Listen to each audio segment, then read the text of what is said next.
Salut à toutes et à tous, on se retrouve aujourd'hui pour une nouvelle vidéo et aujourd'hui on va parler d'un champion qui n'est que très peu présent, on va parler d'un certain Roman Reigns.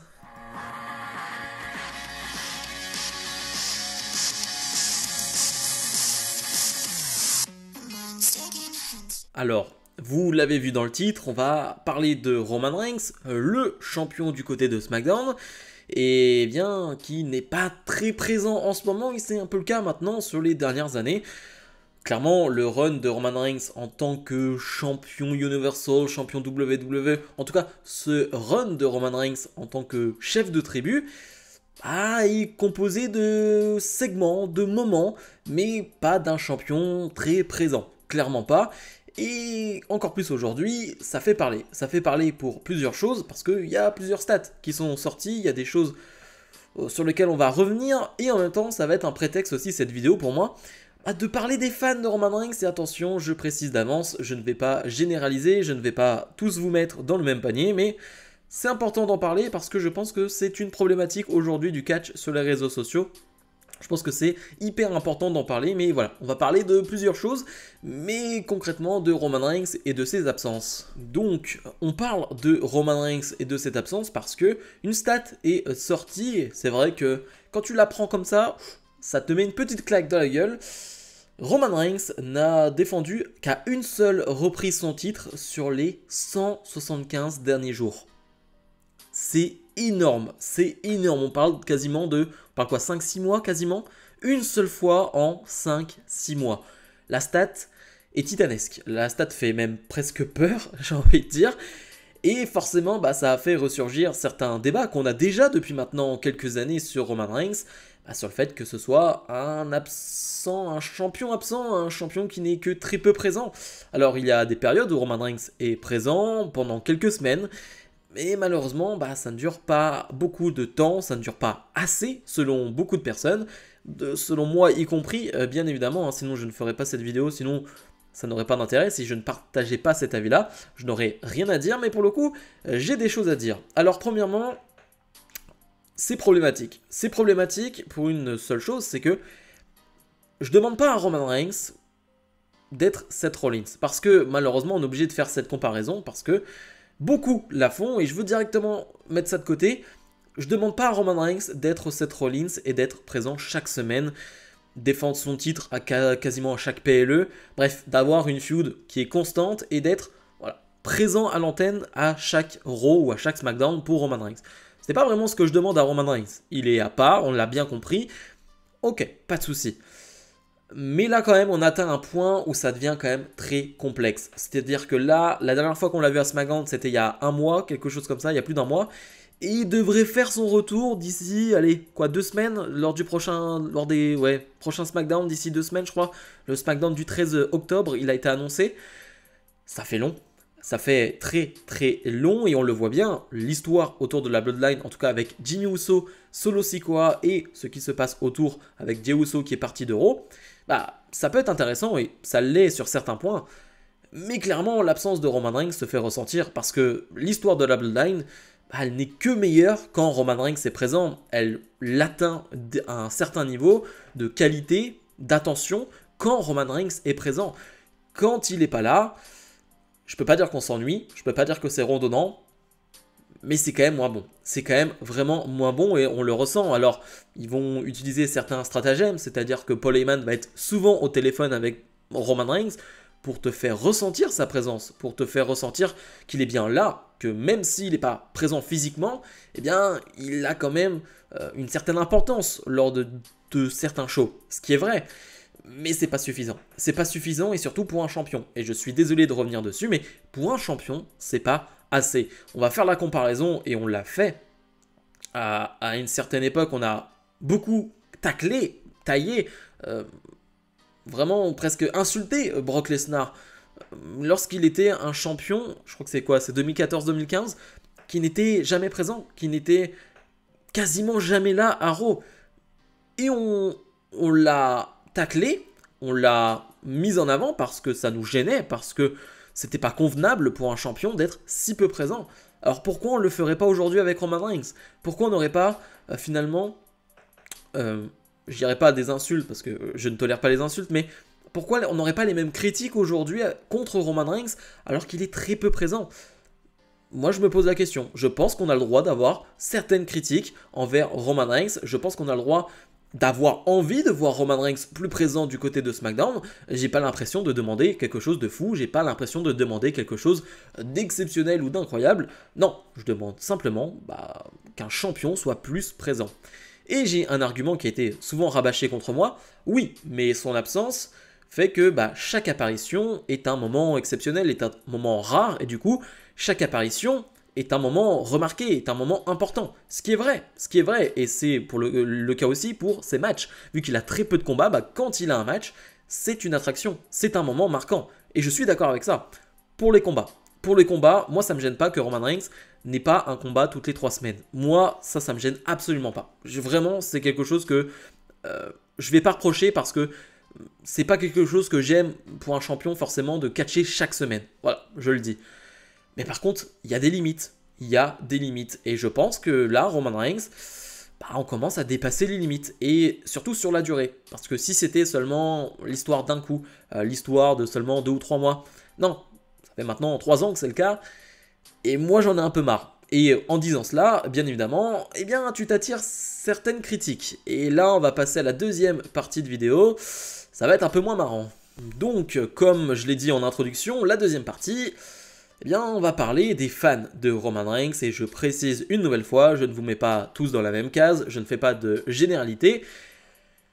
Mais disons que certaines photos de profil, donc les PP Twitter Roman Reigns, sont assez agaçantes, sont assez saoulantes, ouais, on peut utiliser ce terme.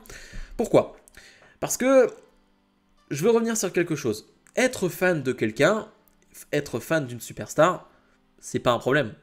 Au contraire, heureusement, c'est le principe même du catch, d'être fan, de détester des catcheurs dans son personnage, etc. Bref, c'est le principe même du catch, pour avoir des réactions, c'est le principe. Donc ça, je vais pas vous le reprocher, parce que moi-même, je suis un fanboy de Randy Orton.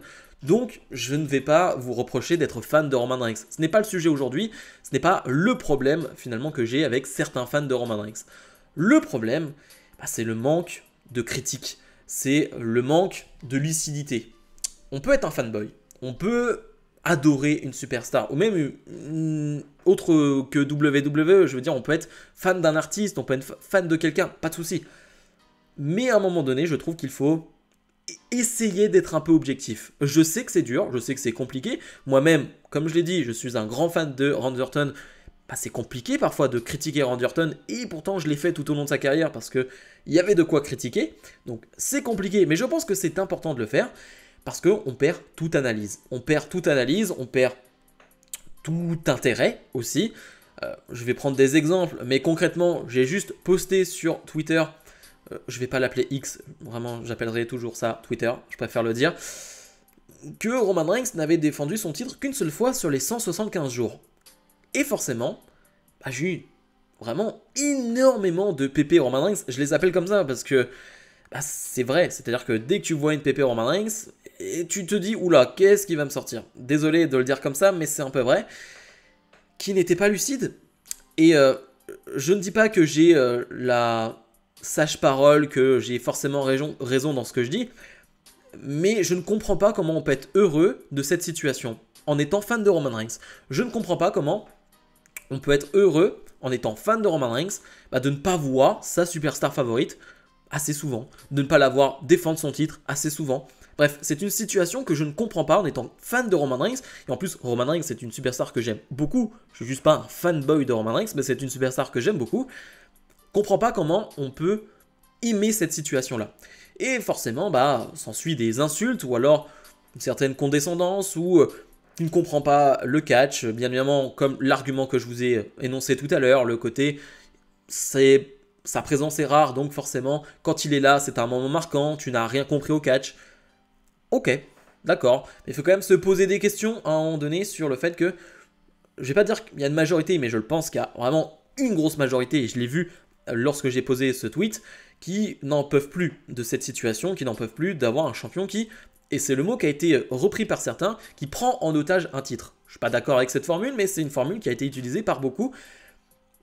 je comprends pas ce manque de lucidité. Je comprends pas, justement, quand tu es fan de Roman Reigns, comment tu ne peux pas avoir envie de le voir plus que ça. Et c'est un problème que je vois de plus en plus avec ces PP-là, et c'est un problème qui m'énerve, parce qu'en fait, pour ceux qui suivent un peu le Twitter foot, voilà, sur tous les gros comptes de foot, etc., ou même sur Twitter en général, il y a vraiment la guerre Messi-Ronaldo qui dure depuis 20 ans maintenant, et sur Twitter, il n'y a pas un jour où il n'y a pas un tweet contre Ronaldo, un tweet contre Messi, et qui ne sont pas objectifs, c'est simplement des trolls ou quoi que ce soit. Et j'ai l'impression que malheureusement le Twitter catch, à cause de ce genre de personnes-là, est en train de virer vers ça. Et moi ça me gêne. Alors certains vont aimer parce qu'ils aiment cette ambiance-là dans le Twitter foot, cette ambiance de troll. Encore le troll c'est pas gênant, mais ce côté fanatique, ce côté on supporte notre superstar favorite ou notre footballeur favori coûte que coûte, et quitte à donner à mettre des insultes, quitte à ne pas être objectif, quitte à manquer d'analyse et de lucidité, on s'en fiche. Et moi ça me gêne, parce que c'est tout ce que je déteste dans le foot en général, c'est les réseaux sociaux, vraiment le foot. Je suis un grand fan de foot, mais les réseaux sociaux quand on parle de foot, vraiment c'est insupportable, la plupart du temps.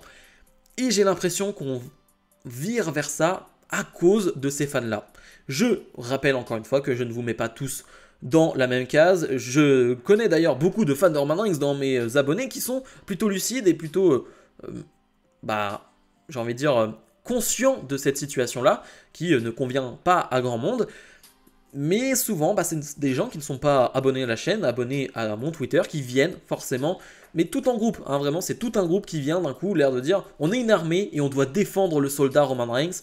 Ce que je trouve hyper bizarre, vraiment hyper bizarre, ce côté fanatique absolu me dérange, et c'est vraiment la partie que je déteste sur Twitter. Honnêtement, en ce moment, tout se passe bien sur Twitter, j'ai vraiment pas de problème au niveau commentaires haineux, insultants, quoi que ce soit, vraiment, je suis très bien, même sur YouTube, j'ai vraiment pas à me plaindre là-dessus, mais dès qu'on parle de Roman Reigns, je sais que c'est un sujet délicat, et je sais que alors que je n'ai même pas donné mon avis, j'ai simplement posté un tweet qui était factuel sur l'absence de Roman Reigns, et bien j'en ai pris plein la gueule de ces fans-là, alors que c'était factuel. Donc c'est compliqué, avec bien évidemment toujours la comparaison avec Rollins qui est obligé d'arriver parmi ces commentaires-là, ce que je ne comprends pas, c'est-à-dire qu'on peut parler de Roman Reigns sans comparer à Rollins, comme s'il y avait un complexe par rapport à Rollins.